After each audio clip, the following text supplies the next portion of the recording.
Sir, just what are we facing here? A relic of the old world. Ready your men, Captain. We will only get one chance. And remember, when you hear the whispers, call for help. Do not attack! When you hear the whispers, what do you think he was on about? It's Dorman, right? Yeah? Then Dorman. Shut your damn mouth. Ugh, why do I always get stuck with these rookies? Hey, the kid's got a mean cleave. Give him a chance. Quiet!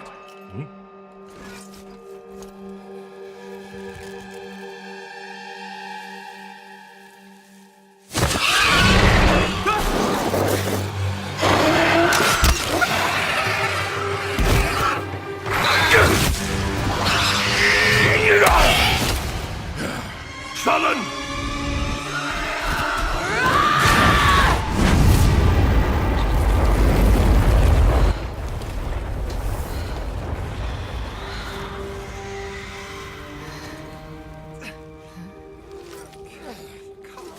A mean cleave, eh, Captain? Rookie can't even lift his own sword. Captain Oren? Captain?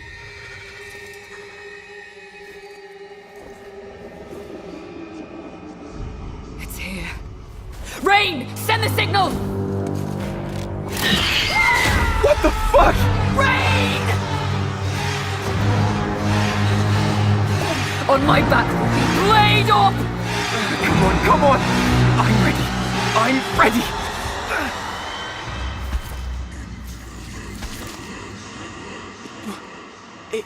It's a man! No, it's not.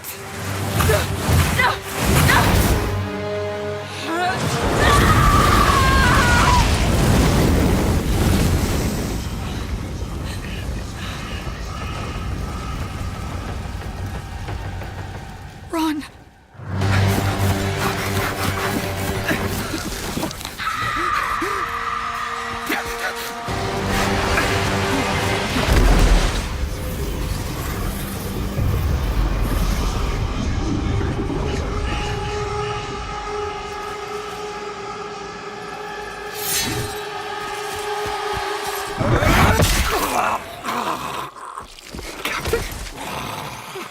Captain! Captain!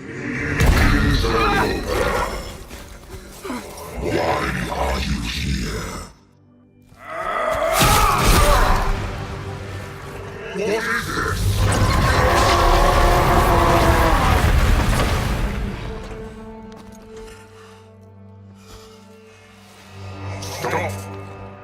Humanity isn't ready. On your feet, lad. Sir, the captain, You'll be fine. Here.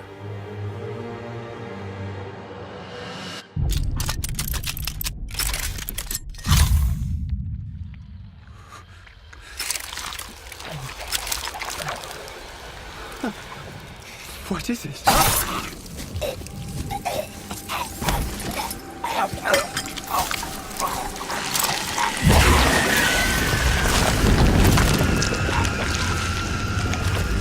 Get the body.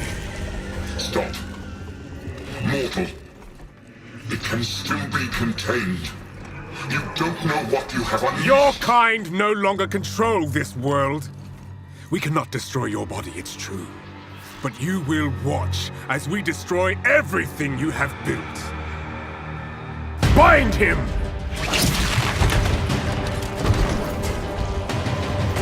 Feed. Grow, my child. I'll make sure you can eat your fill.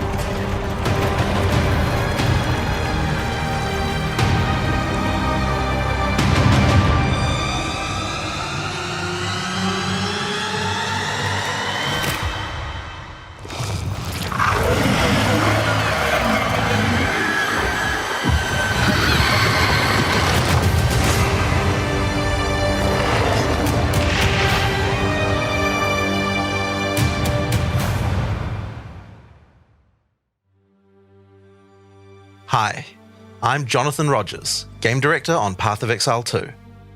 Now, Path of Exile 2 is going into early access in around 2 weeks on December the 6th. But even though it's early access, this isn't just some small taste. The game is huge. In this livestream, we're going to be introducing everything you can expect. So without further ado, let's roll the gameplay trailer. Existence is a thing of beauty, precious, but impermanent. Life and death are mortal enemies, and yet bound to one another. The continuation of life must be protected at all costs. Some have said, my methods are brutal. To this, I say, there can be no salvation without sacrifice.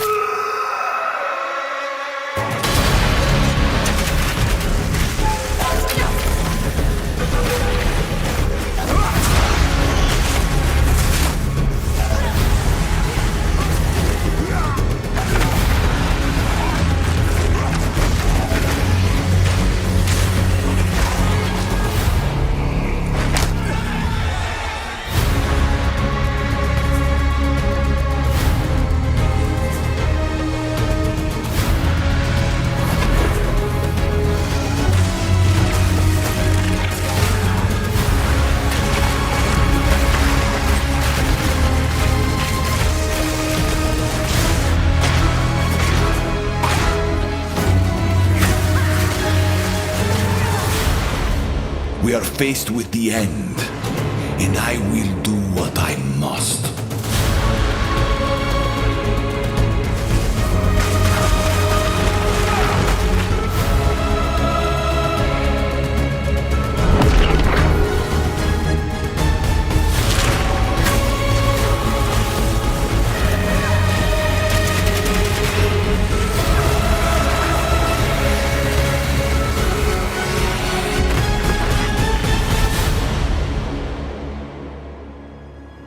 Those who obsess with death, let them soon be acquainted with it.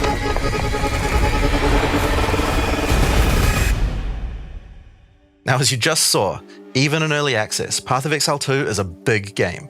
It's actually been 5 years since we announced PoE 2, and over that time we've revealed a lot, but it's been in bits and pieces. It's pretty hard to keep track of it all, so today we're going to do a full rundown of all the content that will be available at the start of early access. Classes, character progression systems, and for the first time, a full overview of the end game. This is going to be a big one, so get comfortable. For 20 years, Rayclast has been free from any sources of corruption, but the Count of Ogham, tempted by promises of power, intends to harness it once more. The dead are rising, monsters are mutating, and madness is spreading. Under the dark influence of corruption, the Count doles out sentences of death to any who would question him.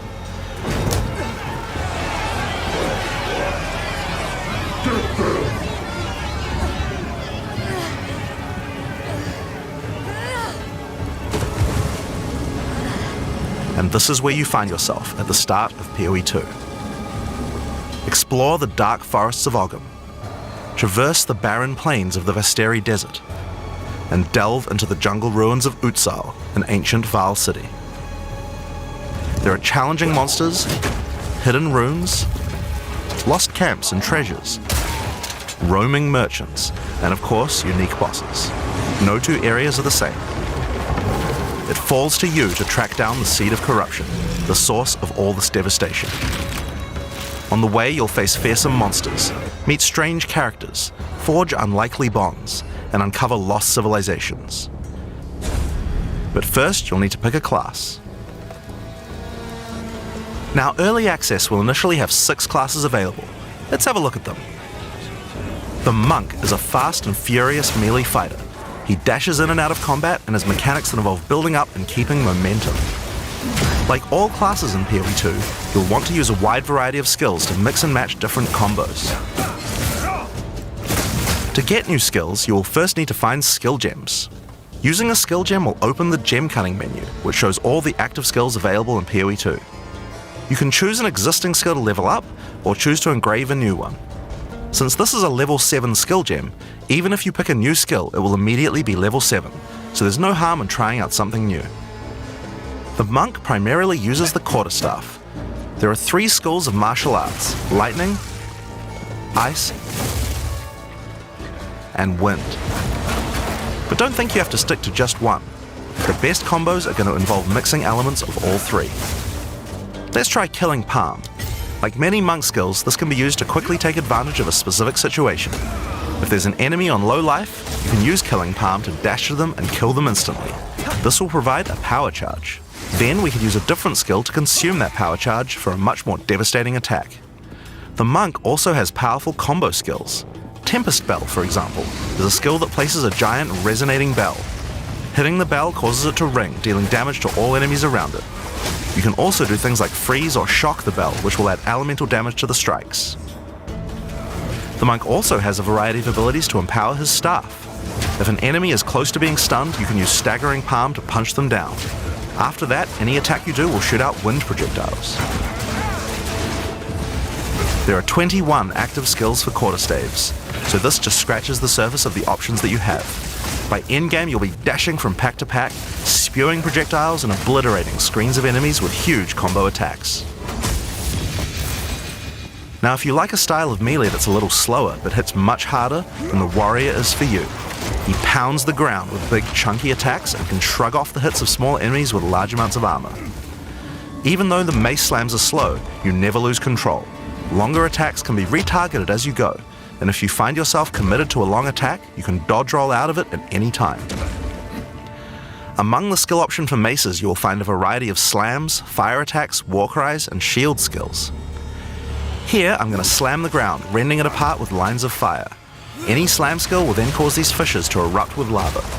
I can even run through them with a skill like Stampede to do huge amounts of damage. The warrior can also use war cries, which can empower your next skill. Seismic Cry, for example, will double any slams from your next attack. The Stampede counts as a slam, so I can double that for even more craziness.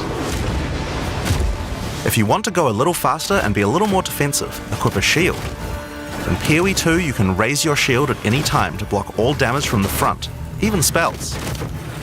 While holding up your shield, your stun meter will build as you take damage, so be careful. If it reaches 100%, your stance will break and you will be vulnerable. Some enemies also have unblockable attacks, which are indicated by this red flash. If you see one of these coming, make sure to dodge out of the way. Using a shield also gives you access to shield skills, like Shield Charge, which allows you to charge towards enemies and stun them. While charging, you're also blocking the whole time, so you have full damage immunity from the front. The warrior also has access to totems. Some totems have built-in abilities, like Shockwave Totem, which can be placed to stun nearby enemies and trigger aftershocks like those from the earthquake. But you can also get Ancestral Warrior Totems, which allow you to use any slam skill in your repertoire. This is a meta skill, which means that it's a skill you can put other skills into. I can take a slam like Sunder and socket it into my Ancestral Warrior Totem. Now when I summon him, he'll sit there and slam the monsters from a distance. There are 20 active skills for maces, so there's a lot more to try out. But by endgame, you're going to be dropping hammers from the sky, leaping fearlessly into combat, and separating the very earth you stand on. Time for some ranged attacks. The ranger is primarily about the bow, but we wanted to make sure that she feels agile as well. In PoE 2, you can shoot while moving. Combined with all the skills the ranger has that allow you to jump around, you will have a lot of mobility in combat. Bow skills have a variety of lightning, poison, ice, and physical attacks. Lightning attacks bounce around between targets. You can also stick lightning arrows in the ground which explode when hit by the bouncers, or electrocute enemies to take them out of combat. Ice attacks allow you to slow and freeze enemies to keep them away from you. Using poison, not only can you slowly damage your enemies from afar, but also grow some interesting plants. With 21 bow skills and all the mobility and combo tools the ranger has, you can take advantage of every situation. By endgame, you'll be creating hundreds of arrows, be they falling from the sky, bouncing around between enemies, or spraying out of tornadoes. You might have noticed in the bottom left of the screen that the flask slots look a little different. In PoE 2 you have one dedicated life flask slot and one mana flask slot. Flasks gain charges as you kill enemies, and typically allow you to heal 6 or 7 times if they're full. But that's not the only thing you can use charges for. Charms are a new item type that will automatically defend you from various debuffs or damage types. Having trouble with getting frozen? Equip a thawing charm. When it's fully charged, it will make you immune to freeze for 3 seconds if you get frozen. To recharge them, just kill more monsters. You can gain more slots for charms by upgrading your belt. The mercenary wields a crossbow that can be loaded with different ammo types, offering versatility, power, and mobility. All classes in Path of Exile 2 can be controlled with WASD, which makes this class play exactly like a shooter. With a crossbow, you will find skills that work like shotguns, sniper rifles, assault rifles, and even grenade launchers. But not only that, there are a wide variety of more interesting elemental ammos too. It's very fast to switch between ammo types, so long as you already have them loaded, which makes the mercenary able to combo abilities together for devastating effect. Use Glacial Bolt to create walls of ice to separate enemies, then switch to fragmentation rounds to explode the ice, dealing massive AoE damage. If I come across an armoured enemy, I could use armour-piercing rounds to break their armour, and then high-velocity rounds to take them down. Or perhaps I could fire a gas grenade to poison enemies before detonating the cloud with an explosive shot for massive damage. If you want to call in some suppressing fire, you can summon artillery ballistas. These have a minimum range, so you'll want to prepare your position carefully before moving in. There are 22 active skills for crossbows. By endgame, you'll be calling destruction down from the sky as you litter the battlefield with grenades and pepper your enemies with your automatic shotgun. If you're looking to take a backseat and let your minions do the work, then the witch should be your choice. She can call forth hordes of undead monsters to fight for her while casting powerful chaos spells that debilitate her enemies. Occult skills are some of the most varied in the game, with skeletons, noxious spells, specialty minions, curses, and sacrificial magic. Before we talk about minions, we'll have to talk about a new resource in Path of Exile 2 called Spirit. This is a spirit gem, which allows you to pick from a range of persistent skills. All classes have a variety of these skills which can add some very interesting effects, like Arctic Armor, which does cold damage to enemies that hit you, or Raging Spirits, which summon fiery skulls each time you cast a fire spell. For the Witch, though, we'll want to be using our spirit to create permanent minions. These minions will be revived automatically when they die, so you don't have to worry about resummoning them all the time. Here I'm using the skill screen to allocate which minions I would like in my horde. You can see the spirit cost of each one. Skeletal warriors are cheap but weak, useful for tanking damage and distracting enemies. But I want more heavy hitters in my army, so I'm going to unsummon some warriors and instead add skeletal arsonists. Permanent minions come with special active abilities called command skills. You can order these guys to detonate your own minions for even more damage and area of effect. If you want a bigger army, you'll need a scepter. This new weapon type is imbued with even more spirit, allowing you to summon even more friends. And if you want an even bigger army than that, you can take advantage of corpses to summon true hordes of minions. But what can a witch do while her army is at work? Well, she has a range of chaos spells to spread disease amongst your enemies, or bone skills to impale them. Or, you could curse them to make them weaker so your horde can take them down. There are 25 active occult skills. By the endgame, you will be the leader of a fearsome army of the dead, consuming everything in its path. The sorceress bends the elements to her will, using them to unleash devastation on her foes. This classic spellcaster weaves a flurry of elemental magic from afar. The elemental skills have everything you might expect and more. Fireballs, icy explosions, lightning storms, you get the idea. Each spell is unique and has many different ways to build and combo with others, even between different elements.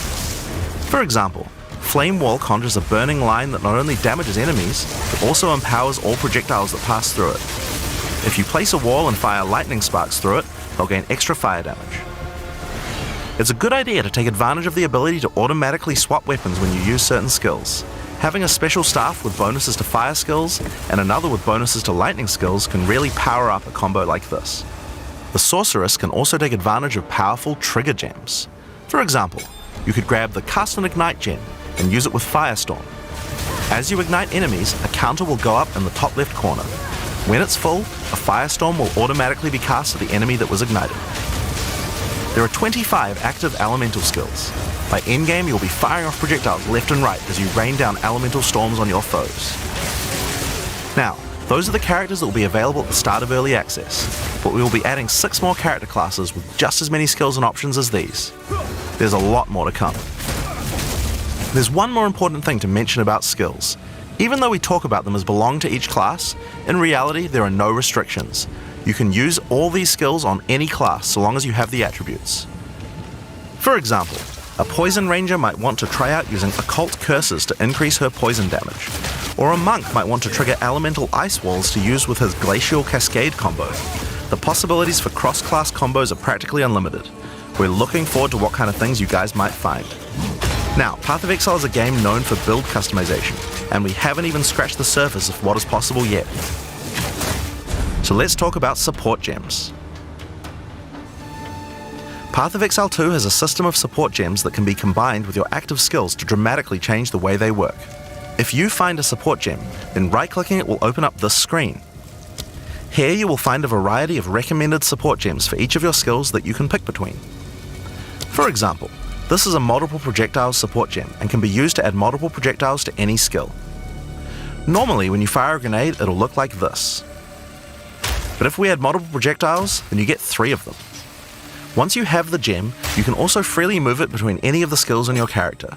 If you want to have a multi-shot sniper rifle instead, then simply move the gem over to your high-velocity round skill. Generally speaking, if it sounds like a support gem should work with a skill, then it will work. So it's a good idea to experiment.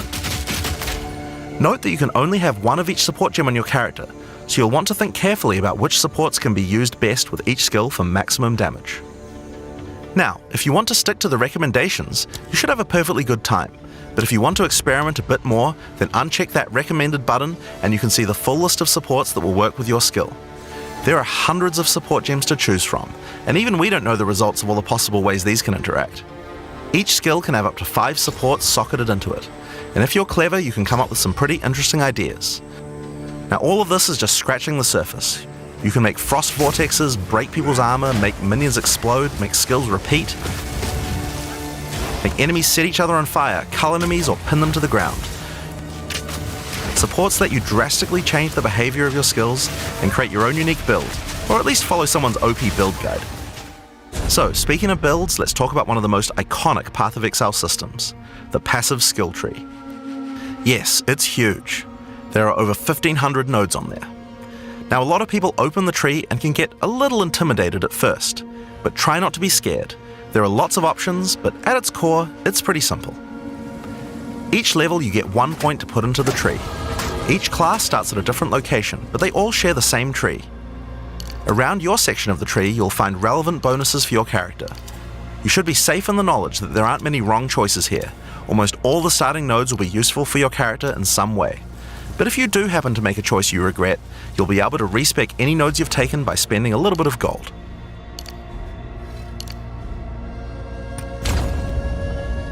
Now, the tree is generally divided up into clusters which have similar themes.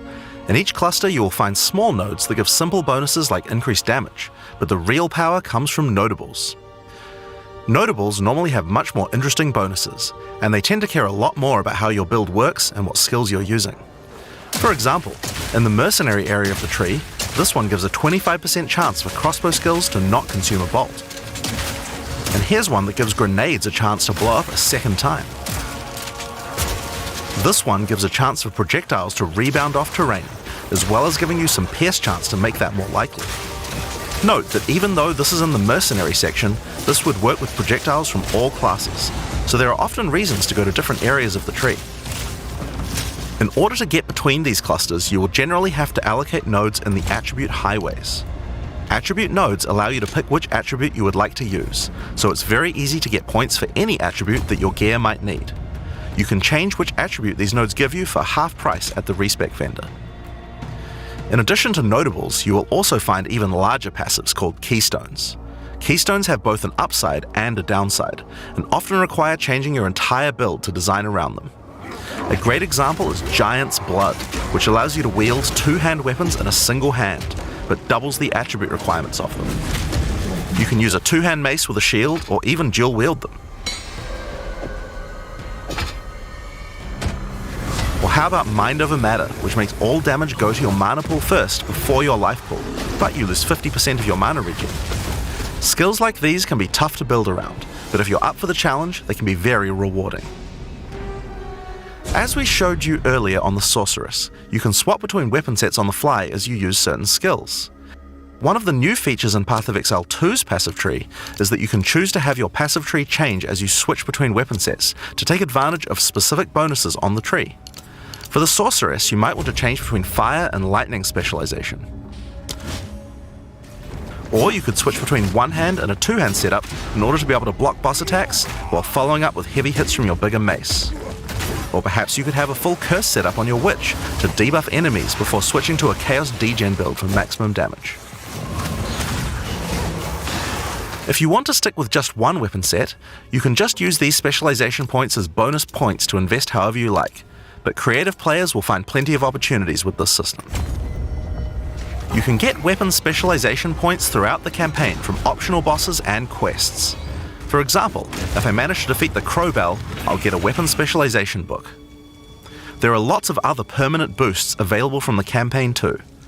On the map you can see icons that indicate the many optional encounters you can find. Some of them have permanent character boosts, and others have powerful items. If you're having trouble getting past a boss, it might be a good idea to explore and see what you can find.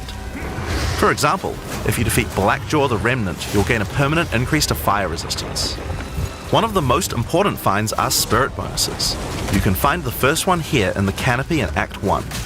Defeat the boss in this area to acquire a permanent addition of spirit. The permanent buffs you gain from spirit are very powerful, and every class will find a use for them, so make sure you hunt down these upgrades. There's one in each act. Now we haven't even talked about the most important element of character progression, items. That's why we're all here, right?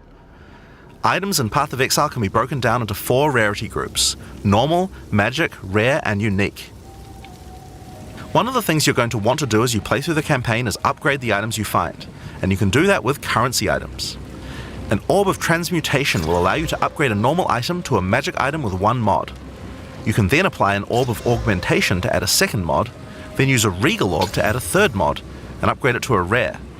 Finally, you can use some Exalted Orbs to add more mods to your rare to a total of 6 mods. One of the things we think is really important is to make these options available to use as you play. All the items that add mods are much more common than they were in Path of Exile 1, so that you can use them throughout your campaign playthrough. We want you to find things on the ground that can be crafted into upgrades much more frequently. As well as making the drop rates on these items much more common, you can also get them by disenchanting unwanted gear at the magic item vendor. If you disenchant magic items, you can build up to an Orb of Transmutation, and by disenchanting rares, you can build up to Regal Orbs. Another important area of crafting items in PoE 2 is sockets. Some items you find will have sockets that can have Ezomite runes placed in them that add more mods to the item. If I insert this glacial rune into my helmet, it will give extra cold resistance. This is a great way to solve problems that you have with your build, like resistances or damage. If you find socketed items that you don't have a use for, you can take them to the salvage bench in town to work towards an Artificer's Orb. This will allow you to add sockets to your existing items. Body armors and two-hand weapons can have up to 2 sockets, while the rest of your armor and one-hand weapons can only have 1 socket. You can also salvage items with quality to create items like armor scraps or whetstones. These will allow you to increase the quality of your items for an up to 20% boost. If you don't want to disenchant or salvage your items, you can always sell them for gold. Gold can be used to buy items from vendors, and we've tried to do a lot to make sure that the items they have for sale are actually useful. Every time you level up, they get more stock, so make sure to check back often. Other vendors offer a gamble. Pay a flat amount of gold and you'll get a random item of a specific type. This could be a great way to improve your gear, if you're lucky. Gold is also used to respec your passive skills. Take advantage of this system to experiment with your tree and rework it as required. The other thing you might want to use gold for is the currency exchange. This allows you to exchange currency items with other players on an open market, in exchange for a small gold fee. Now, all items in Path of Exile are freely tradable. We never bind anything to your character, except gold. Now, most gear in Path of Exile 2 is randomly generated, but there's another type that isn't: uniques. They are especially rare, each with a handcrafted set of unusual mods which can dramatically change a character's build. They're not just better rare items, they can do much stranger things that can fundamentally change your character. Corpse Wade will make any corpses you run through explode into clouds of poison. The Sands of Silk is a body armor that changes your dodge roll into a blink, morphing you into sand as you teleport past your foes. And of course, some uniques are just pure hits of dopamine, like Quill Rain, which just turns your bow attacks into full auto by doubling your attack speed. Each unique is something that you can build your character around. We try to make sure that most unique items have a potential use at endgame, even if you find them early on. And as you can see, every single unique item comes with custom art to match. The last character progression system that you can do during the campaign is Ascension. Starting in Act 2, you will come across Ascension trials, tests that you must complete to unlock your Ascension class. We'll explain these trials soon, but first let's take a look at what Ascending can do for your character. Each class has access to 3 Ascendancy classes, but at the start of Early Access, only 2 per class will be available. Ascendancy classes are unique to each character class, so choose wisely. They can drastically affect how you build your character. As a sorceress, you could become a Stormweaver, a master of the elements. Tempest Caller causes elemental storms to be summoned each time you do a critical hit with a spell. With Strike Twice, you can stack 2 copies of Shock for more damage, and going deeper into the tree, you can make all your damage types apply Shock. Make a Shock build from any skill. Alternatively, you could become a Chronomancer and command time itself. She literally has the ability to stop time with Time Freeze. Not only that, but she has many other time manipulation abilities. Using Temporal Rift, she can teleport back to a previous location, resetting her life and mana back to what it was. Or with Time Snap, she can reset all her cooldowns and cast all her spells again. On the Warrior, you can choose between the Warbringer or the Titan. The Warbringer channels the might of his ancestors to gain tremendous power. Using Answered Call, you can summon ancestral spirits linked to each of your totems. With Jade Heritage, you can encase your body in a protective layer that absorbs all damage until it breaks. Warcaller's Bellow allows you to explode the corpses of your enemies. And with Great Wolf's Howl, you can ignore the cooldowns of your war cries. Let all that anger out. The Titan class is all about hitting big. With Earthbreaker, every slam is a chance to create an aftershock. With Crushing Impacts, every hit becomes a crushing blow, which will allow you to stun your enemies with ease.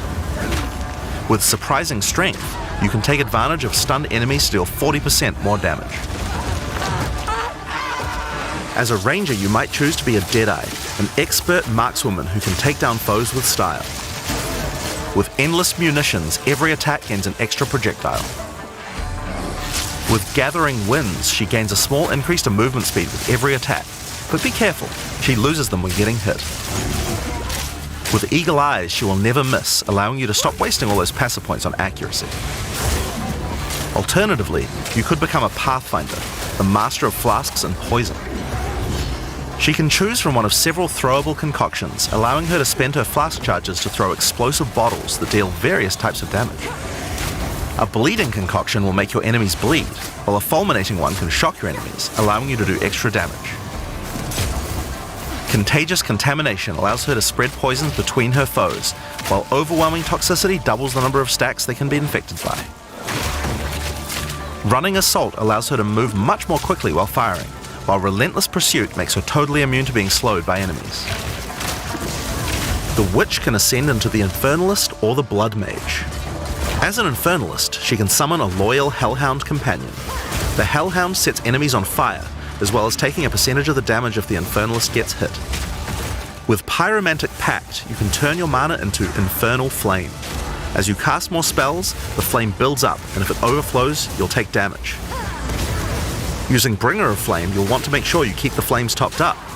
While your Infernal Flame is above 30%, all damage from you and your minions will ignite enemies. She can also transform into a literal demon. While in demon form, she takes an increasing amount of damage, but her cast speed and damage increase rapidly as well. So if you're planning on transforming into a demon, make sure you stack a lot of life recovery. She can also become a Blood Mage, a master of life and energy. All Blood Mages must pay the price of making skills cost life as well as mana, but in exchange, every monster they kill will drop life remnants, which allow them to quickly gain back that life. With Crimson Power, she can gain large amounts of extra life, and with Vitality Siphon, she can use her spells to leech life back as well. Once you've got a significant amount of life, you can use Gore Spike to make your critical hits deal incredible amounts of damage. A monk who is in tune with the elements might become an Invoker. With Elemental Expression, the Invoker will create waves of elemental power each time he does a critical strike. With Faith as a choice, you gain the ability to meditate, allowing you to double your energy shield. Choose between I am the Blizzard or I am the Thunder to specialize in cold or lightning. And I Shall Rage will allow you to turn into an unbound avatar. Each time you apply a status ailment to an enemy, you gain Unbound Fury. When you have enough, transform into an avatar to deal way more damage and inflict even more elemental ailments. Some monks choose to reach into the darkness instead. The Acolyte of Chayula can exchange their mastery of spirit for darkness, a resource that can be utilized to both absorb and deal damage. The Shroud of Darkness will protect you from all damage incoming, but if you take Grasp of the Void, you will deal extra chaos damage from all the darkness you have. Their Dark Pact offers greatly increased resistances to chaos damage and can allow their mana leech to not only happen instantly, but apply to their energy shield as well. Another node you can take is Waking Dream, which allows you to see into the domain of the Breach Demons. There you will see the Flames of Chayula that can be taken to gain life, mana, and damage. The Mercenary has a job to do, but which job suits you? You might choose to become a Witch Hunter. Obsessive Rituals will give you a sorcery ward, allowing you to defend yourself against elemental hits in exchange for less defense against attacks. With Zealous Inquisition, your enemies have a 10% chance to explode on death. The chance is doubled against demons and undead. With Judge, Jury, and Executioner, your initial hit against enemies can deal up to 30% of their life and damage, if you're lucky. This is great for hunting powerful bosses. And with Witchbane, you can break your enemy's concentration, preventing them from casting spells as often as they would usually do. You could also choose to become a Gemling Legionnaire, enhancing your abilities by embedding gems directly in your flesh. Integrated Efficiency will give you extra skill slots. Thermatological Infusion gives you extra maximum resistances as you sock up more and more support gems. Adaptive Capability allows you to use any color of gem without worrying about attributes, while Crystalline Potential adds extra quality bonuses to every gem socketed into your character. So those are the Ascendancy classes for the start of Early Access, but one thing we haven't talked about yet is how you ascend in the first place. Ascension in Path of Exile 2 requires completion of one of the Great Trials, which you'll find as you progress through the campaign. Each one is associated with one of the major cultures of Rayclast. Located in the Vasteri Plains are the Maraketh, a culture of rich tales and brutal traditions, who must do whatever it takes to survive in the desert. The highest position in Maraketh culture is a Sekima, and it is not a title given freely. All aspirants must complete the Trial of the Sekimas, a grueling gauntlet that will test their strength, will, cunning, and patience. To enter, a warrior of the Maraketh must prove their worth by trapping the soul of a djinn in a coin, and you are no different. Once you have earned your coin, it may be placed on the relic altar to begin the trial.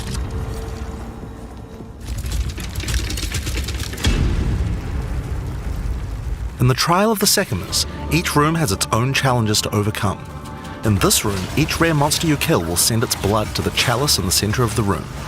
Once the chalice is filled, you will be able to proceed. While fighting monsters in the trial, you will need to be very careful.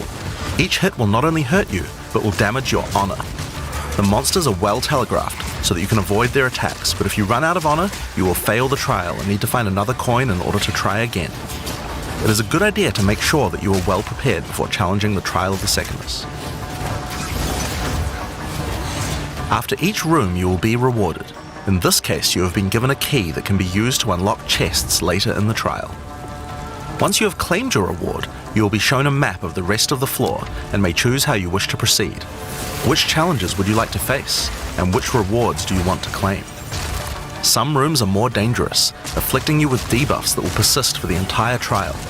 For example, entering this room will afflict you with Spiked Shell that will cause all monsters in the rest of the trial to have 50% increased life.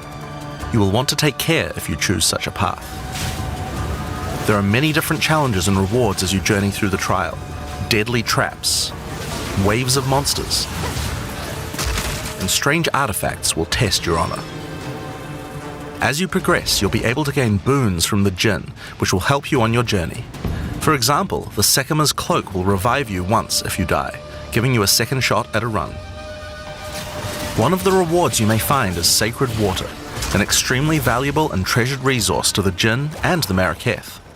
Trading it with the Jinn will allow you to receive many benefits. You can recover honor, gain additional boons, or remove afflictions. At the end of the floor, you'll find a powerful boss which will truly test your limitations. In order to ascend, you will need to defeat him.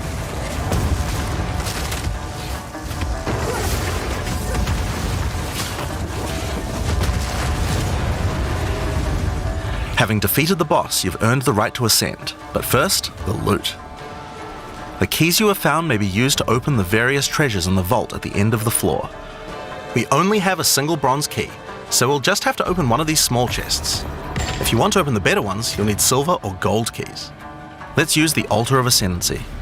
Your first ascension will allow you to pick your class and grant you 2 points to use in the tree. Now there are more floors and many more rewards that can be found within the Trial of the Sekamas, but we'll save that for the section on the endgame. For now, let's talk about the second Ascendancy trial, the Trial of Chaos. In Path of Exile 2, you can choose whichever trial you like to earn your ascension. Each culture on Rayclast had their own methods to ascend. If the Trial of the Sekamas is not your kind of playstyle, or you're finding it too difficult, you could try another. You can gain all your ascension points from just one, or mix and match them. It's up to you. For early access, we will have 2 trials as options, with a 3rd trial coming later for the full release. While exploring the Vaal jungle, you'll discover the Temple of Chaos. Before the Vaal embraced the science of corruption, their civilization worshipped chaos. This ancient trial was once used by the Vaal to test their high priests. A high priest of the Vaal must show willingness to risk everything to gain power. Entry to the trial requires a token from a strange entity known only as the Trial Master. For those in which he sees potential, he shall inscribe an ultimatum. Many have attempted these trials in search of greatness. Most have perished. Will you be able to defy the odds? Before you begin each chamber, the Trial Master will offer you a reward and a choice. Choose one of 3 tribulations to affect you through the rest of the trial. These modifiers might beef up the monsters, curse the player, or add environmental hazards like turrets or trap runes. In this case, we will be picking shocking turrets. As you enter the room, the Trial Master will fill it with hazards to test your commitment. In this case, you must destroy all the monsters that fill the room, while dealing with the lightning projectiles from the shocking turrets.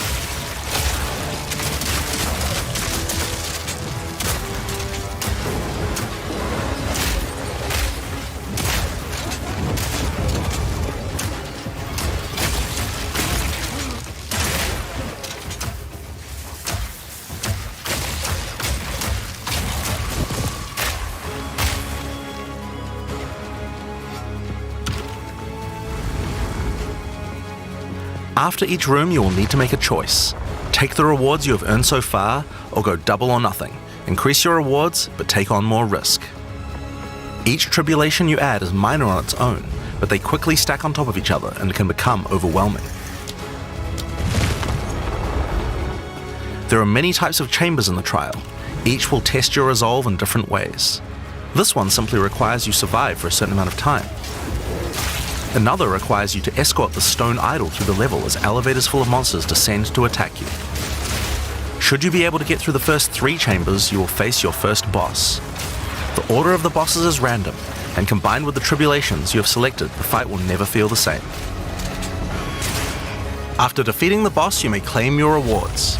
Of course there are the items, but you also gain the right to ascend. If you already did the Trial of the Sekamas, then you can claim 2 more points to add to your Ascendancy class. Now it's possible to go much deeper. There are more bosses, rewards, and risks to take, but we'll talk more about that when we get to endgame. So how about we talk about that now? So far, we've only been showing you footage from the campaign, but some people would argue that the endgame is where the game truly begins. Something that happens almost every time a new action RPG launches is people saying, there isn't enough endgame content. Well, we want to make sure that in PoE 2, people don't feel that way, and we actually only changed our development priority for this recently. The first 3 acts of PoE 2 already take around 25 hours to complete if you're a new player. This is already a pretty significant campaign. On the other hand, people spend hundreds of hours in endgame each league. We realized that finishing the rest of the campaign for early access was actually a bad idea. Instead of having acts 4 to 6 in early access, we could concentrate on endgame and make that great. For new players, a 25-hour campaign is already a huge game with lots of content. But for existing action RPG players, what you mostly care about is all the endgame challenges to overcome. So several months ago, we switched the entire development team's focus over to making endgame content. At the start of early access, there will be 50 bosses and around 400 monster types. But the great thing is that the rest of the game is like 80% there. We'll be adding content to roughly double the size of the game during early access and into release. Now, in order to make the endgame happen at the same character level as what it would be after we added the rest of the acts, we've added a second difficulty level called Cruel, where you repeat the campaign with all the monsters and bosses leveled up. And of course, new rewards. You can kind of think of it as like a new game plus. It's also a lot faster to get through the content the second time as your clear speed increases. That will take you to around level 65, where the endgame begins. Once we add the remaining 3 acts, we'll be removing Cruel difficulty, so you'll progress straight from the end of Act 6 to endgame. But what is the endgame? To explain that, I'll hand over to Mark. He can tell you all about it. Hi, I'm Mark Roberts, Game Director on Path of Exile 2. Well, one thing that Path of Exile is known for is having a lot of distinct endgame content to choose between. Each endgame mechanic needs to have its own progression system, areas, bosses, rewards, and player power that can only be gained from that content. We are going to be adding a lot more over time, but for Path of Exile 2 we decided to start with 7 distinct systems you can progress through.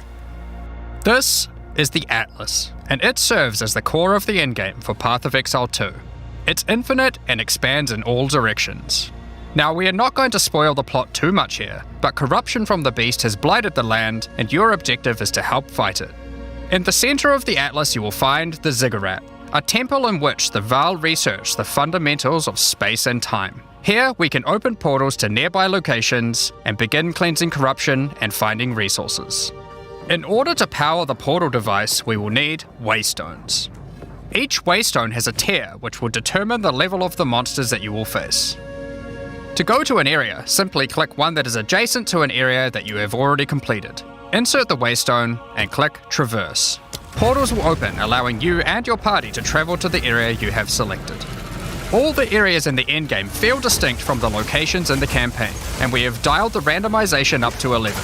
The monster packs you will face in each map are totally random, and the combination of them can lead to some very interesting combat situations. There are over 400 monster types in early access, and they have a lot of varied and interesting abilities.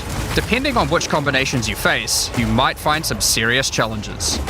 In order to cleanse the corruption from the area, you will need to defeat all the powerful rare and unique enemies in it. Once you have done that, the area will be marked as completed and you will be able to travel past it to progress deeper into the world. If you die, then the map can no longer be run, and you will have to find another way around to get to the areas behind it.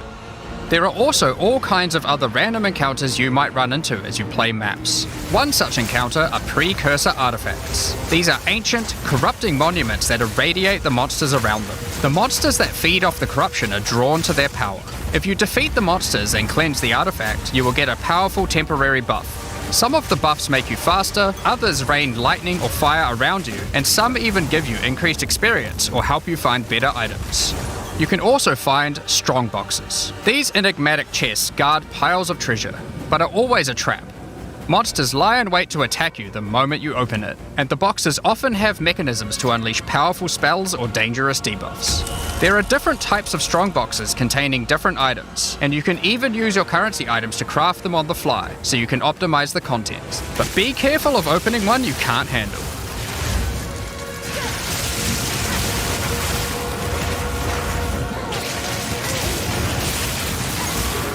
Sometimes you'll discover monsters frozen in essences, solidified crystalline corruption. These dangerous monsters can be broken free. If you defeat them, the essence they drop can be used to upgrade normal items to magic items with a guaranteed mod from a category. For example, we could use this one on some boots to ensure a movement speed mod. Rarely, essences will also drop that allow you to upgrade magics to rares, adding the guaranteed mod.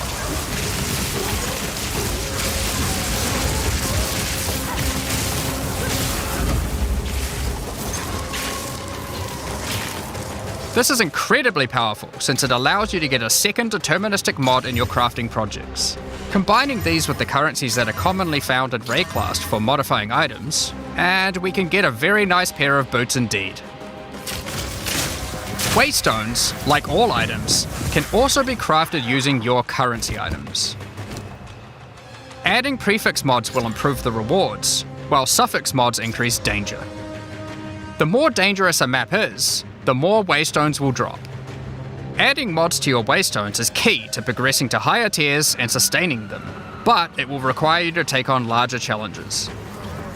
There are a variety of factors you'll have to consider when crafting your waystones. Some maps will have higher density, some lower, some have more magic and rare chests, or monsters, some are more linear, and others more open.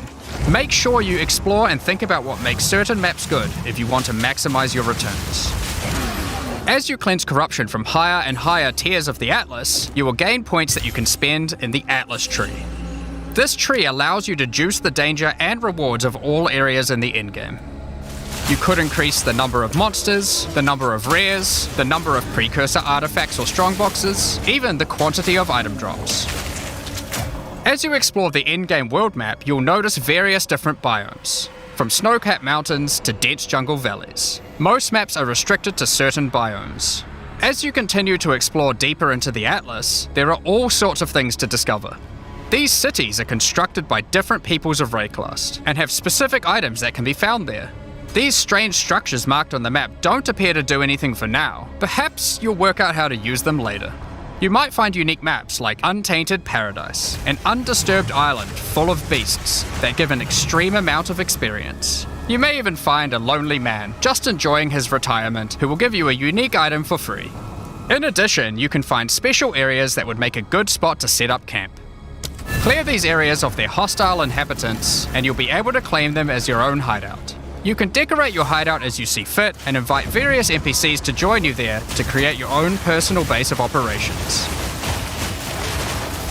A great tool for exploration are towers. These mysterious precursor constructs are dotted around the Atlas. Completing the tower will reveal a large area around it, allowing you to scout out your next challenge. There are lots of things to find, so keep looking.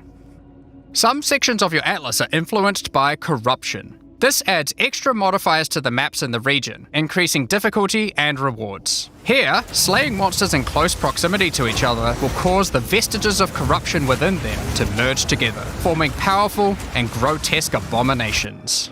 You may have noticed while looking at the Atlas that some of the areas have these icons above them. The icon indicates that the area contains some kind of special encounter. This icon indicates that the area has a powerful boss. Because only 1 in 4 maps contain a map boss, we are able to make them very powerful and very rewarding.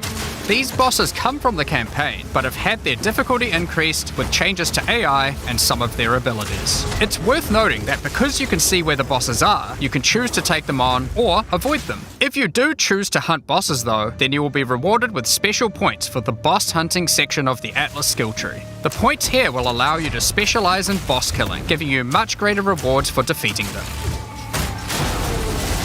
For each different type of content in the endgame, we are adding specialized trees in order to make it so you don't feel the need to respec your points when you change between different types of content. We will be showing you 7 of these by the end of this presentation, so there is still a lot more to come. Bosses are not the only icon you will see on the Atlas. Let's take a look at one of the endgame systems, Breach. If you played PoE 1, you might be familiar with Breach. For PoE 2, we have created sequels to several PoE 1 leagues. While the mechanic is familiar, the monsters, bosses, rewards, and progression are all new. A breach is a tear in the fabric of reality. Opening it will allow you to see the demons and otherworldly monstrosities that lie in wait on this other plane of existence. By engaging with a breach, you'll create a bridge between their world and Rayclast. In order to keep the breach open, you will need to kill the demons that pour forth. The faster you can kill the monsters, the more monsters you will fight, and the more loot you will find. You can also find clasped hands that will open and drop more items if you run over them. These can be a good boost to the rewards of the breach, so keep an eye out. One of the rewards that you may find while fighting monsters from Breach are tablets. Tablets are special items that can be used with precursor towers to add more encounters to the Atlas. Breaches will drop breach tablets. Clicking on a completed tower will allow you to consume the tablet to add more breaches to areas within range of the tower. This makes all the content in the Atlas self-sustaining. Want to do more breaches? Find the tablets, add them to your towers, get more breaches, getting more tablets. Soon your Atlas will be covered in otherworldly domains. In addition, like all items in PoE, you can craft them. Use your currency to add mods to your tablets, allowing you to upgrade all the breaches in range. Tablets can have up to 2 mods. These mods do things like adding extra rare monsters, extra clasped hands, or even monster density of breaches, allowing you to keep them open longer. Often you will find multiple towers near to each other with overlapping areas of effect. This can allow you to really juice the mechanic by stacking the mods from multiple tablets. In your fight to hold the breach demons at bay, you may want to use the powers of their world against them. Each in-game mechanic always has player power that can only be gained from that mechanic, and Breach is no different. In Breach you will find catalysts, items that can increase the quality of rings and amulets by improving specific mods. You can also find Breach Rings, a special base type that can have its quality improved by catalysts up to 50%. In this case, you could create a ring with around 170 life. Breach Rings can become some of the strongest rings in the game, giving you some good motivation to face the demon hordes. In addition, each endgame mechanic needs to have a pinnacle endgame encounter. While killing Breach monsters, you may find Breach Splinters. Collect enough of these and you'll be able to create a Breach Stone. Using a Vaal technology called the Realm Gate, you can use your Breach Stone to access their domain and bring the fight to them. In this twisted domain, you will find nothing but a single massive breach. Triggering it will reveal hordes of breach inhabitants.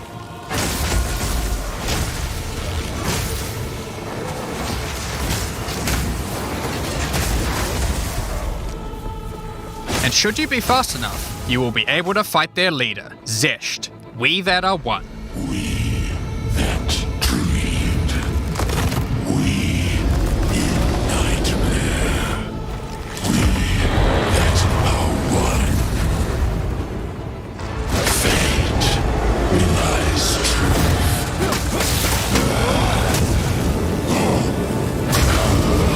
So they broken sun.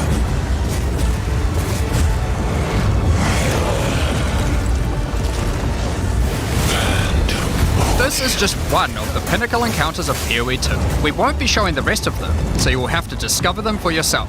But rest assured, this is some of the hardest content we have ever made. All of these encounters have specific uniques that can only be found from them, but that's not all. We still have the progression system. Defeating Zesht will give you points to allocate into the breach section of the Atlas tree. Allocating these points will make breaches and the breach domain even harder, but will give you more rewards. The small nodes will increase the difficulty of the twisted domain, while the large nodes have more specific bonuses. For example, this node adds more clasped hands to your breaches, and adds a pack of magic monsters that can guard them. Get some more points and you can allocate Waking Nightmare, which will double the number of splinters you get from clasped hands, and inflict you with a mysterious debuff. In order to earn more points, you will need to defeat Zesht at a higher difficulty, and some rewards from Zesht can only be found by increasing the difficulty of the Twisted Domain above certain thresholds. Defeating Zesht at difficulty 4 will be a challenge indeed, but there are many more threats in Rayclast. Ritual altars are sacrificial sites built by the mysterious King in the Mists. If you encounter this symbol on the Atlas, then you know that the area contains ritual altars. Ritual altars demand tribute. Every monster you slaughter in the circle will feed the altar. After the sacrifice, touch it to begin the ritual. The monsters you just killed will be resurrected by the King of the Mist's dark magic, and you must fight to survive. The tribute you have offered to the altar can be spent to buy powerful items, but they can be expensive. To gain more tribute, you will want to find more altars. Each successive ritual you do within an area will spawn the monsters revived by the previous ones, in addition to the ones you sacrifice next to it. By the end of an area, you will be fighting a truly imposing number of foes, but will have a significant amount of tribute to spend. One of the rewards you can buy with tribute are omens. These are special items that allow for meta-crafting. Crafting items that affect other crafting items. Have an item with good prefixes but bad suffixes? This omen will help you to remove the mod you don't want while keeping the ones you do. There are a bunch more of these with different effects, but we will leave them for you to discover. Now don't forget that Ritual will also drop tablets, which can be used to specialize into getting more rituals. If you want to get to the pinnacle boss of Ritual, then you will probably want to use them. They can also be crafted to grant mods, making your rituals more rewarding. The pinnacle encounter of Ritual is the King in the Mists. Feared by the Asmeri people, he is said to have brought eternal darkness to the Wildwood. We won't show the encounter, but just like Breach, there are a range of unique items you can get for defeating him, and you will gain points in the ritual section of the Atlas tree. Some maps have been touched by insanity. A mysterious entity has taken a special interest in you. Step through the looking glass and you will find your nightmares coming to life. When you touch a mirror, the mists of delirium will spread out across the area, infecting your mind. You must stay within the mist to maintain the nightmare, which is as profitable as it is terrifying. Everything you kill will increase the rewards that drop. However, the deeper into the mist you travel, the stronger the monsters are. Be careful not to overstay your welcome. Rare and unique enemies will become vessels for terrifying demons, who will manifest out of them to unleash powerful attacks on you. The mist also offers a strange crafting material, distilled emotions. By combining these emotions, you are able to instill your amulet with a notable from the passive skill tree. This is like gaining an extra passive point for free, attached to your gear. They are also particularly great because you don't have to traverse the tree to get them, allowing you to get off-class bonuses that would normally be much harder to get. Distilled emotions can also be used to instill your endgame maps, applying Delirious to them and adding additional difficulty and rewards, allowing you to further juice your endgame maps. The tablets you can find from Delirium can be used to further improve it, increase pack size, make the fog dissipate slower, or improve your progress towards the pinnacle encounter of Delirium. Speaking of which, every now and then you will find simulacrum splinters. The mysterious entity will create strange encounters based on warped versions of your own memories. Monsters and simulacrums come in waves that get progressively more difficult. You will receive loot at the end of each wave, and you will have to make the decision to leave now or continue on, facing up against even tougher foes from the mist. The bosses you will face as you get deeper into a simulacrum are truly terrifying. If you can complete a simulacrum, you will gain points for the Delirium section of the Atlas skill tree. Next up, we have Expedition. Occasionally, while clearing corruption, you will encounter these Kalguran settlers. The Kalgurans have discovered ancient burial sites with lost Verisium artifacts, and they want you to help dig them up with explosives. The Kalgurans have marked the locations where the relics can be found. Place explosives as best you can to dig up as many as possible. There is just one problem. Corruption has brought the corpses of their ancestors to life, so you might have to do a little cleanup before you can reclaim the artifacts.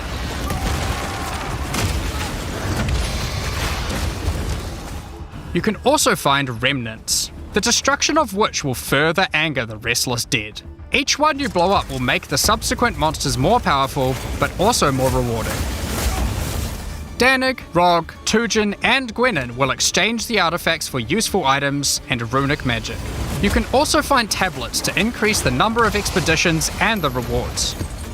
This one increases the radius of explosives, while this one increases the number of remnants you will find. Eventually, you might discover a logbook. These are special maps full of buried treasure and relics, essentially one giant dig site. Here you can create an extremely long chain of explosives and go through a very high number of remnants. But be careful, many remnants have mods that can really brick your build, so you will probably want to avoid these ones. If you add too many remnants, you could easily make the encounter harder than you can handle. There are all sorts of interesting things buried under the ground in logbooks. You might find dripping caves and hidden pirate caches. But the most powerful encounter is Olroth, the ancient undead commander of the Knights of the Sun. Defeating him will grant you unique rewards, as well as points to spend in the expedition section of the Atlas tree. So those are the endgame systems on the Atlas, but we are not done yet. The trials we talked about earlier have much more content when you get to endgame 2. Just like the other endgame systems, they also have progression mechanics, unique rewards, and player power that can only be gained from them. As you get higher level coins for the Trial of the Sycamores, you will unlock more floors to explore. Each floor has its own challenging rooms and a floor boss that you will need to kill.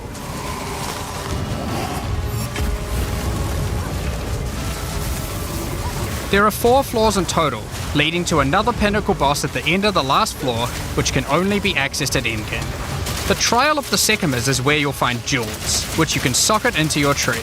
These are like passives that you can craft with your currency items. They can be really powerful as they allow you to stack modifiers that may not be easily accessible on the tree normally. This jewel gives lightning damage and shock chance, for example.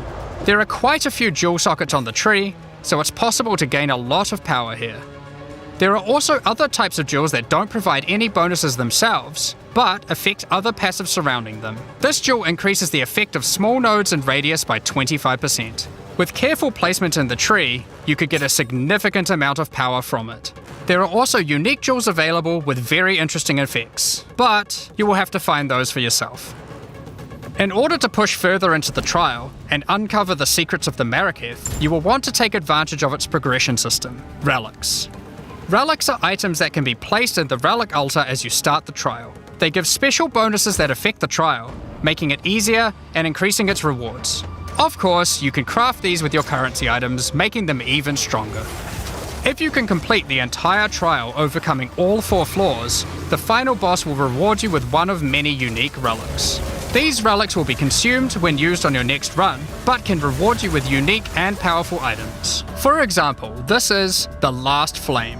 If you use it, you will have only 1 honor for the entire trial, so you will need to do a completely hitless run. The Trial of Chaos also extends into the endgame. As you gain inscribed ultimatums of higher and higher levels, the number of chambers that you can go through increases. In true Vaal style, this allows you to take even more risks for even more rewards. At endgame, you can progress through up to 10 chambers with 3 bosses on a single run. Stacking 10 tribulations on top of each other will make this a significant challenge, but it's worth it. The Trial Master will tempt you with items of the Vaal Empire, such as Vaal Orbs. Vaal Orbs are powerful crafting items that corrupt your gear with random mysterious outcomes. Corruption prevents an item from being modified further, so it has to be the last step of your craft. But it's also the most impactful one. For example, if you use one on your body armor, it might add a new powerful enchantment, or it might re-roll up to half of its modifiers. Vaal Orbs also have the ability to add a socket, allowing you to bypass the normal restriction of how many sockets an item can have. A body armor could get up to 3 sockets this way, allowing for a significant number of mods. Vaal Orbs can even modify uniques. Adding enchantments or sockets to uniques can make them incredibly powerful, but there is a good chance that you will break them as well. The Trial Master will also occasionally offer you soul cores. Originally formed by Chaos, the Vaal sought to replicate soul cores through human sacrifice rituals and blood magic to power their civilization. Soul cores are powerful socketable items, with mods that cannot be obtained from regular runes. Like all endgame content, there is of course a pinnacle boss. The final chamber will drop keys to this mysterious door. Some say this is where the Trial Master himself resides. Perhaps you are willing to take the risk to find out. Had enough yet? Because there is still just one more thing. The most difficult content in Path of Exile 2. While mapping, you might come across this fortress that has emerged from underground, surrounded by an enormous maze riddled with danger. Is the maze preventing something from getting in, or something getting out? This fortress is of ancient origin, and its construction has similarities to the towers and tablets that you have been using on your journey through the endgame. It is clear from the entrance that there are 3 keys required to enter. Local factions are vying for access to the fortress in order to seize the power they believe will be inside. Each of the faction's leaders have managed to get their hands on one of the keys, so you will need to defeat them. Each faction is led by an Uber-Act boss. You can see one of them inhabiting the city, but in order to fight him, you will first need to defeat their 2 lieutenants in the adjacent zones. Be careful. If you fail against either of the lieutenants, or to kill the leader, they will move on, and you will need to find them again. Kill all the Uber bosses and you will gain access to the fortress. We aren't going to spoil it as we can't wait to see you guys attempt it for the first time. But is there a tree you get points in after killing it? Of course there is. This is Path of Exile. There is always another tree. So these are your challenges for PoE 2. As you can see, this project is crazy huge, way bigger than even we expected when we started out. But how do you gain access? Well, during early access you'll need a key to get in. To thank our existing PoE supporters who have spent more than $480, we'll be giving you guys a key for the PC version for free. Anyone else who wants one can get one by purchasing one of the new early access supporter packs that have just been released to the store. If you just want early access to PoE 2, then you can get a key in the $30 early access pack. The pack also comes with $30 of points to spend in the MTX store. But we also have a variety of other supporter packs filled with exclusive microtransactions, points to spend in the store, and even physical items. The cosmetics can be used right now in PoE 1 and in Path of Exile 2 when early access starts. Most of this footage has been recorded in Path of Exile 1, since that's where you can use them immediately. The Lord of Ogham supporter pack contains a cosmetic armor set befitting of the Count of Ogham himself. There is also a matching back attachment which has an alternate variant depicting the influence of corruption. Also in this pack you can find a portal formed of the rusted armor of the fallen soldiers in the Red Vale of Ogham, and the offspring of a vicious crowbell boss found in the hunting grounds. This one doesn't look so vicious though.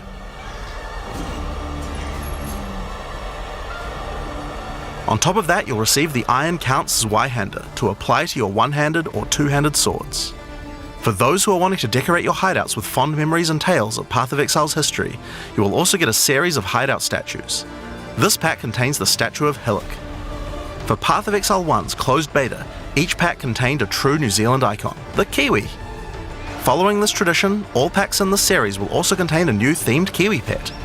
The pet will loyally follow you into battle, but run away at the first sign of trouble. Become the ruler of the desert with the King of the Faradin supporter pack. Show your mastery of traversing the sands of the Vasteri Plains. The body armor will allow you to glide along the ground with ancient sand magic. Now each armor set comes with body armor, boots, gloves and helmet, but the boots are covered in sand. If you'd prefer to show them off, you can turn the gliding off if you want. The accompanying back attachment equips you with two powerful pillars that can control and manipulate lightning. They will periodically release their energy in a powerful blast while in town, and hover in a circle around you, arcing lightning between them, forming a barrier of energy. Replace the appearance of any bow with the Faradin's Glory skin, or replace the appearance of a spear with the Tyranny's End spear skin. This spear skin can be applied to staves and war staves in Path of Exile 1. If you want to truly show your worth as a King of the Faradin, then you definitely need your trusty, moving, entire city fortress known as the Dreadnought to travel across the Vasteri Plains. In Path of Exile you can decorate your hideout however you like, and it's no exception here. It comes with a variety of thematic elements to use, or use decorations from elsewhere in the game. Additionally, you will get the Deshret's Blessing level up effect, the King of the Faradin Kiwi pet, and last but not least, a statue depicting the Vaal Oversoul from Path of Exile 1. For those who don't know how supporter packs work, each pack comes with all of the cosmetics from the previous tier, so you'll get all the items from the Lord of Ogham supporter pack as well. The Thaumaturge of the Vaal supporter pack features an armor set and back attachment themed around the Vaal and their pursuit of science and progress. You can find the Soul Core weapon effect in this pack, which causes thaumaturgic energy harnessed from sacrifice to spill from your weapon. This pack also contains Doryani's Idol. It replaces the default appearance of any foci to an ancient relic once used by Doryani, and this can be applied to shields in Path of Exile 1. That's not the only Vaal weapon you'll find. It also contains the Wand of the Thaumaturge skin, and the Royal Sacrifice Dagger skin. You wouldn't think to put sacrificial gems on a Kiwi, but the Vaal did. Thaumaturge of the Vaal supporters will receive the Thaumaturge of the Vaal Kiwi pet, and the Statue of Dominus. This is also the first pack in the series with a physical item. When purchasing this pack, you'll receive a Path of Exile 2 logo t-shirt, but if you don't want one, you can opt out and return for additional points to spend in the store. Becoming a Warlord of the Karui supporter will grant you an armor set and back attachment adorned in jade carvings and iridescent feathers resembling power, enough to even impress the ancestral gods, specifically Tukohama, the Karui god of war. Overkill, you say? I think the Karui people would disagree. Why not drop a gigantic totem on rare enemies you slay to crush them to a pulp? Replace your crafting bench in your hideout with the Ancestral Canoe crafting bench, where Ancestral Chief Mata will summon a giant canoe manned by Karui warriors to aid in your crafting desires. We must all start somewhere. You'll also get a pair of weapon skins. Equip Akoya's Felling Axe skin to your one-hand or two-handed axes, or Tukohama's Crusher to your one-handed or two-handed maces. A true Karui warlord is always accompanied by their trusty Kiwi. Equipped with armor and harnessing ancestral magic, they make the perfect sidekick. Once one of the most feared beings in Rayclast, Malachi was slain by a powerful exile. May the statue commemorate the virtue of exiles past, present, and of the future. Of course, it's not all about dressing up in game. You'll want to look good in real life too. By becoming a Warlord of the Karui supporter, you'll also get a Path of Exile 2 hoodie. Our final tier of supporter pack in this series is the Liberator of Rayclast supporter pack. The Liberator of Rayclast armor set and back attachment come made with the finest materials in Rayclast, and shattered glass mosaics suspended in divine power. Set up your base of operations in the Beacon of Salvation hideout. Why restrict yourself to just one island when you can liberate more? The Beacon of Salvation hideout comes equipped with your own collection of small islands and personal operators of boats that you can use to row between them. Just walk to the piers, click a boat to enter, and navigate as you choose. Decorate each island as you see fit to best represent your well-earned hideout. Everyone in your hideout can use their own boat. Why not have some races? You can also get the Window to Twilight portal effect, a beautiful mosaic piece of art that shatters and reveals a gateway to your desired destination as you approach it. As you walk away, the glass magically reforms back to its original form. Rule in style with the Throne of the Ruler map device. Sure, this map device can create portals to in-game maps, but it also comes with a throne you can sit on to oversee your growing kingdom. Look down on the plebeians running your maps. Being the Liberator, though, is not just about sitting on your throne all day. If you do decide to join the fight yourself, you can leave a High Priest in charge as your second in command. Liberator of Rayclast supporters will also get a set of varied weapon skins. The Light of Divinity Scepter skin, the Deliverance Crossbow skin, the Justice Flail skin, and the Redemption Shield skin. Once again, you'll have an accompanying Kiwi, and of course a statue depicting one of the most iconic events in Rayclast's history, the battle between a powerful exile and Kitava, the Insatiable. With the help of two deities, Sin and Innocence, the exile was able to defeat him once and for all. This supporter pack also contains the Path of Exile 2 art book. This 215-page full-colour art book includes a huge amount of amazing concept art and lore produced during the long and exciting journey of Path of Exile 2's development. And finally, Path of Exile has a tradition of letting the community participate in designing game features. For Path of Exile 2, we'll be adding the Twilight Order Foil Reliquary. By becoming a Liberator of Rayclast supporter, once Path of Exile 2 is released, you will be able to select any unique item you have found and be able to drop it from the reliquary. Once players have submitted their items, keys to the reliquary will start dropping, and other players will be able to find foil versions of uniques that you have submitted along with a message for the lucky player. The more players submit the same unique, the more chances there will be for the reliquary to drop them, so choose wisely. Now, almost all of these items are available to use in PoE 1 right now. There are a few exceptions where the item class clearly doesn't exist, such as crossbows or flails, and there are also a few microtransactions on weapon types that are unavailable in PoE 2 at the start of early access. Once classes that use those weapon types are added, those microtransactions will be available to use. If you can't decide which supporter pack to choose yet, you can always start with the early access supporter pack that just includes a key and some points to spend in the store. Then you can upgrade to any of the following tiers at a later date.